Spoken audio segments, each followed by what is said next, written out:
Pernahkah Anda berpikir bahwa ada sebuah marga Tionghoa yang sejak awal justru berkaitan dengan orang yang bertugas mencatat sejarah? Marga itu adalah Shi Shixing, dibaca Shi. Aksara Sit berarti sejarawan, juru tulis, atau pejabat kerajaan yang bertugas mencatat berbagai peristiwa penting. Jadi, marga Shi bukan berasal dari nama bunga, tumbuhan, kota, atau negara, tetapi berasal dari nama jabatan dalam pemerintahan kuno Tiongkok. Tradisi mengenai asal-usulnya bahkan sangat tua. Salah satu kisah menghubungkannya dengan Changje, tokoh yang dalam tradisi dipercaya sebagai pencatat pada zaman Kaisar Kuning dan dikaitkan dengan perkembangan awal aksara Tionghoa. Namun, jejak sejarah yang lebih jelas membawa kita ke dinasti Zhou sekitar abad ke-11 sebelum Masehi. Pada masa itu dikenal seorang pejabat bernama Shi Yi Se-I-O-D yang menjabat sebagai Taishi pejabat tinggi yang bertugas menjaga catatan dan pengetahuan kerajaan.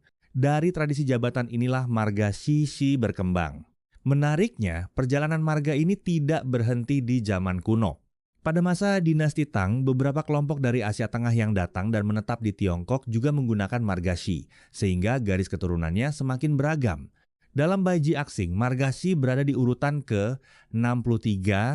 Saat ini, jumlah orang bermarga Shi di Tiongkok mencapai lebih dari 3 juta jiwa dan tersebar di berbagai wilayah seperti Hebei, Henan, Shanxi, Shaanxi, Jiangsu, Shandong, dan Anhui. Di Indonesia, kita mungkin menemukan bentuk romanisasi seperti Shi, Si, atau Si.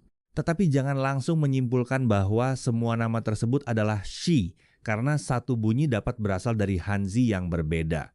Beberapa tokoh bermarga Shi yang terkenal antara lain Shi Kefa, pahlawan dinasti Ming, Shi Tiesheng, sastrawan modern Tiongkok, dan Shi Dongpeng, atlet lari gawang nasional Tiongkok. Jadi, ketika kita melihat aksara Shi, kita sebenarnya sedang melihat sebuah nama yang memiliki hubungan erat dengan sejarah itu sendiri. Marga Shi bukan hanya nama keluarga, ia adalah bagian dari perjalanan panjang orang-orang yang menjaga catatan, pengetahuan, dan ingatan sebuah peradaban.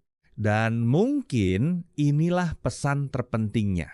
Sejarah leluhur bukan sekadar cerita masa lalu, sejarah adalah identitas yang kita bawa sampai hari ini.